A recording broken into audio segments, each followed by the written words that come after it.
Olá, meu caro aluno. Seja bem-vindo a mais uma aula do Se Liga na Educação, a mais uma aula de filosofia. Eu sou o professor Wendermil Botelho e hoje nós vamos continuar o nosso caminho rumo à investigação e à descoberta da verdade, rumo à realização e à felicidade propostas pela razão humana, vistas pela filosofia. Só que hoje, de uma maneira bem peculiar, nós vamos trabalhar um filósofo que vai caminhar um pouquinho na contramão de tudo que nós vimos até então. Todos os filósofos, até então, buscam uma forma de estar aí, de existir, de felicidade, de realização, quer seja por meio das virtudes, quer seja por meio da autenticidade do ser, quer seja por meio do serviço às divindades, mas de qualquer forma, uma realização do homem no aqui e no agora, alguns eternamente, mas uma realização que vai contemplar a felicidade do homem. Só que este nosso pensador de hoje não vai pensar bem assim, não vai desenvolver um pensamento bem assim. Nós vamos conhecer hoje Schopenhauer. Então vamos saber um pouquinho mais quem é Schopenhauer. Arthur Schopenhauer. Ele nasceu em Danzig, 22 de fevereiro de 1788 e morreu em Frankfurt, 21 de setembro de 1860. Ele é filósofo alemão do século XIX. Desenvolver um sistema metafísico ateu e ético, que tem sido descrito como uma manifestação exemplar de pessimismo filosófico.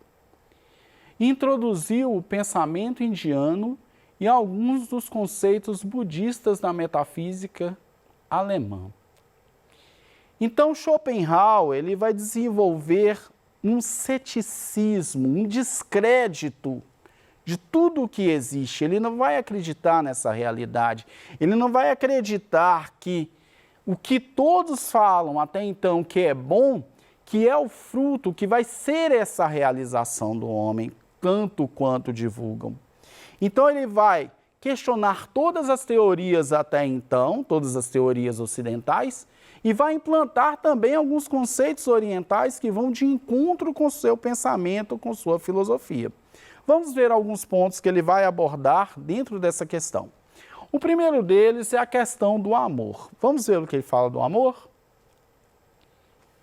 Acreditava no amor como meta na vida, mas não acreditava que ele tivesse algo a ver com a felicidade.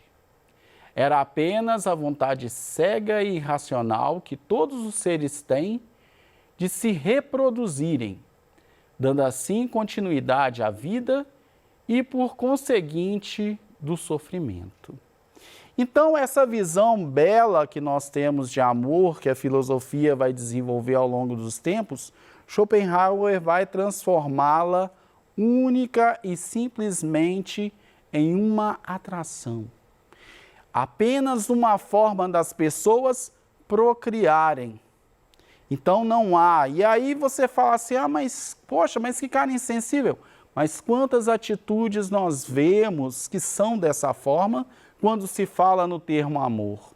Quando se perde a sublimidade do que é o amor, dessa entrega, dessa falta de interesse. Então Schopenhauer vai jogar na nossa cara isso que muita gente faz hoje em dia, que diz que ama, mas na verdade apenas tem um interesse superficial. Não existe amor, não existe entrega, não existe acolhida. Então Schopenhauer vai apresentar o que hoje nós queremos esconder. Então ele vai ser pessimista sim, mas em muitos pontos ele vai ser realista em relação às atitudes humanas. Vamos continuar? A sensação de felicidade que o amor traz é apenas um interrompimento temporário do querer, a fuga de uma dor imposta pela vontade. Então ele vai dizer que esse sentimento de amor que nós temos nada mais é do que uma fuga da miséria que são nas nossas vidas. Um momento de ilusão, um momento de devaneio, um momento que nós achamos que estamos nos realizando na felicidade e simplesmente estamos vivendo uma ilusão. Vamos continuar o pensamento? O sofrimento em Schopenhauer. Somente o sofrimento é positivo, pois se faz sentir com a facilidade, enquanto aquilo ao qual chamamos felicidade é negativo, pois é a mera interrupção momentânea da dor ou tédio, sendo estes últimos a condição inerente à existência. Então, quando nós falamos que Schopenhauer ele vai beber das fontes orientais, do pensamento da filosofia oriental indiana, do pensamento da filosofia oriental budista, ele vai justamente viver esse total desapego da realidade material humana.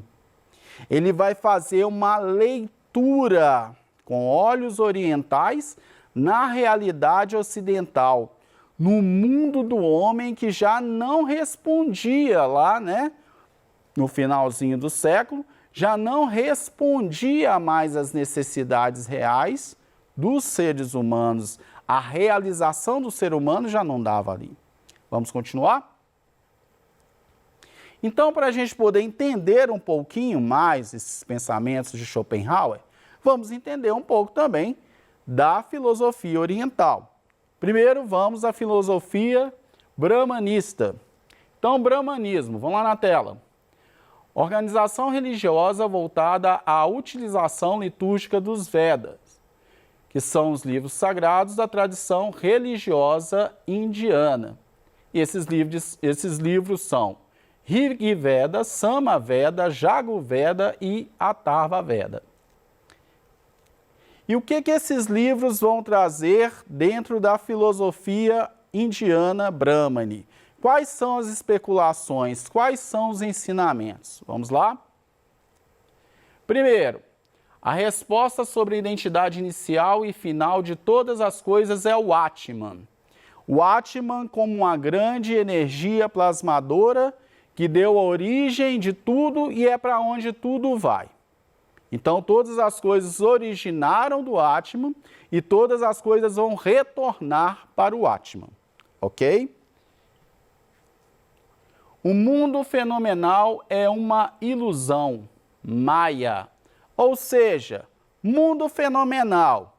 Eu, você, sua casa, a minha realidade que estou aqui agora, nada disso existe. É tudo uma grande ilusão, é tudo algo para atormentar, para torturar o meu espírito, para que eu alcance a completa limpeza de todos os desejos, de todas as vontades, de tudo aquilo que me traz sofrimento, para me unir ao Atman. Continuando. Existência da dor universal. Tudo é dor, tudo é sofrimento, tudo é provação. Eu não tenho felicidade. Até o que eu acho que é felicidade, na verdade, é um sofrimento, é uma tortura disfarçada que vai existir. União com Atman é o meio da libertação da dor. E vamos ao budismo, que é a outra teoria que Schopenhauer vai utilizar. Sistema ético filosófico e religioso, fundado por Siddhartha Gautama e difundido por todo o leste asiático. Os livros canônicos do budismo estão reunidos sob o título Tripitaka, 3/6, que é o Vinaya, o Abhidhamma e o Sutta. O budismo é mais uma religião que uma filosofia, e Buda não é um filósofo, mas sim um médico preocupado em curar a dor. O afirma a extinção total da existência como fim último. Então vamos entender o que esses livros trazem para a gente dentro dessa doutrina. A dor é universal, como nós vimos lá no Brahmanismo. A origem da dor são as paixões e o desejo de existência, ou seja, todos os esforços que nós temos para melhorar nossas vidas, para crescermos, para aprendermos, isso tudo traz dor, isso tudo é sofrimento, isso tudo nos tira do lugar de conforto.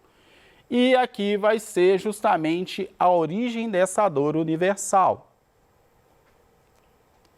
O fim da dor é a supressão do desejo e a aniquilação da existência, ou nirvana, tá? E eu vou explicar isso mais para frente. O meio da libertação da dor é a contemplação universal. E, além disso, o budismo nega a divindade, a existência de um Deus, e prega o pessimismo. Lembrando que aqui no budismo vão existir inúmeras reencarnações até atingir a iluminação, e a iluminação é a aniquilação total do ser, ou seja, não existe, como a gente pensa no cristianismo, uma consciência do eu eterno. Ele simplesmente dilui e se transforma em energia pura e vai contemplar e vai retornar, vai estar no nirvana, ok? Mas vamos voltar em Schopenhauer, era só para a gente poder entender de onde Schopenhauer tirou essas ideias.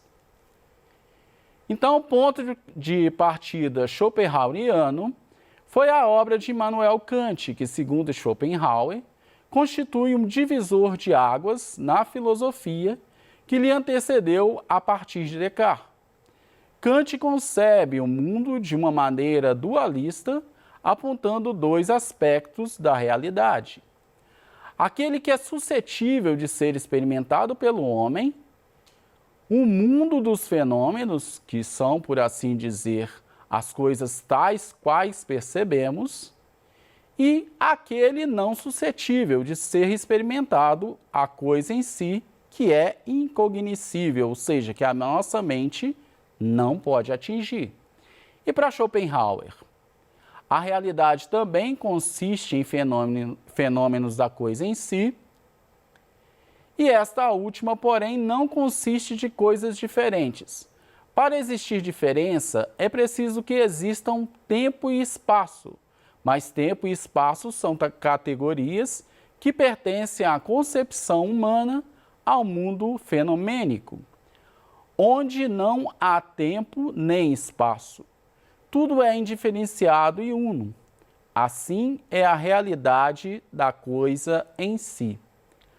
A coisa em si também não pode ser causada do fenômeno, não pode ser a causa do fenômeno, pois uma conexão de causalidade só funciona no mundo fenomênico. Desse modo, o fenômeno é, na verdade, uma manifestação da coisa em si. Esta coisa em si, gente, é a percepção da realidade que todos os seres humanos possuem. Immanuel Kant vai dizer que nós temos em nós, que aí vem a questão da lei moral, né, que a gente tanto falou quando nós trabalhamos Kant no PET anterior, é justamente a percepção que todos nós temos em nosso coração do que é certo, do que é errado, do que é verdade, do que não é. Então, Kant vai trabalhar isso, lembrando que essa percepção não é uma percepção individual, é uma percepção universal. Apesar dos gostos, apesar das diversidades, nós todos temos um senso comum, um ponto universal, um ponto de convergência de todos os seres. Schopenhauer vai pegar isso e vai falar, olha, primeiro, a gente não pode entender isso, não tem como a mente alcançar. E a partir daí, eu vou começar a entender o que é realmente essa coisa em si. Vamos lá? Vontade de representação. Vontade e representação. Em última análise, a mente e a consciência nos permitem ver a representação da coisa em si. Esta, entretanto, não tem nada que ver com a mente ou a consciência. É uma força impessoal que Schopenhauer chama de vontade. O filósofo emprega este termo porque a vontade é a experiência direta mais próxima que podemos ter disso. É a vontade o motor de nossas vidas. É importante notar aqui que a coisa em si, segundo Schopenhauer, é incognoscível, mas experienciável, no que ele também se afasta de Kant. Por um outro lado, o filósofo aproxima-se do pensamento oriental, hinduísta e budista, que pela via religiosa chega às mesmas conclusões que Schopenhauer chegou. O mundo sensível é uma ilusão, Maya, que mascara uma realidade una e transcendente. Então, por mais que nós pensamos que nós estamos próximos da verdade, nós nunca vamos estar, segundo Schopenhauer, porque essa verdade não é alcançável por nenhuma mente humana, por nenhuma experiência que nós venhamos ter. Então, vamos lá. Onde nós vamos encontrar essas questões? Vamos lá. No livro 1 de Schopenhauer, o mundo só é dado à percepção como representação. O mundo, pois, é puro fenômeno ou representação. O centro e a essência do mundo não estão nele, mas aquilo que condiciona o seu aspecto exterior, na coisa em si do mundo, a qual Schopenhauer denomina como vontade. Já no livro 2, ele vai falar dessa questão da totalidade, dessa representação do mundo como um espelho da vontade. E aí, através da arte, no livro 3, a qual que vai permitir o conhecimento da representação, independente do princípio da razão, a arte vai poder extrapolar os conceitos pré-determinados nessa visão da coisa em si. E no momento da contemplação estética do objeto, preenche completamente a consciência do sujeito. Então, como que nós vamos resolver essa questão da existência? Como que nós vamos nos realizar? Como que nós vamos nos completar dentro deste pessimismo de Schopenhauer? Ele vai dizer que a única forma que nós temos de nos entendermos enquanto seres humanos, de escapar da dor, de escapar dessa ilusão de encontrar a verdade, vai ser sermos santos. Nós teremos que ser justos, bons. E por fim ele vai dizer que vai fazer a apologia a essa santidade como um único caminho para libertar a vida de suas dores e levar à redenção do mundo. Ou seja, eu tenho que perceber que, por mais que a minha mente me induza diversas conclusões, eu nunca conseguirei alcançar totalmente a verdade, eu nunca conseguirei alcançar totalmente a felicidade, porque a única experiência que eu tenho é a do sofrimento. É aquilo que as pessoas dizem de uma forma muito comum e um pouco vulgar. É aquilo que sempre dizem: aceita que dói menos. Resumindo, o que Schopenhauer quer dizer: aceita a sua condição humana, aceita a sua condição de sofrimento, que é o que tem para o momento. E aí, para a gente poder finalizar, vamos a uma reflexão. As pessoas comuns pensam apenas como passam o tempo. Uma pessoa inteligente tenta usar o tempo. Arthur Schopenhauer. Então, meus caros, voltando, a filosofia é a construção de ideias e de pensamentos. Nenhuma delas traz toda a verdade. Cada uma traz um ensinamento, uma pista da verdade. Obviamente, não vamos pegar a filosofia de Schopenhauer e aplicar totalmente em nossa vida, mas nós temos que entender: a realidade existe e que nós temos que ter o pé no chão e aproveitar a nossa vida cada vez mais, estudando, investindo em nós e sempre sabendo que, mesmo diante das tribulações, a gente conquista a nossa realização. E por hoje é só. Obrigado pela participação e até a próxima aula.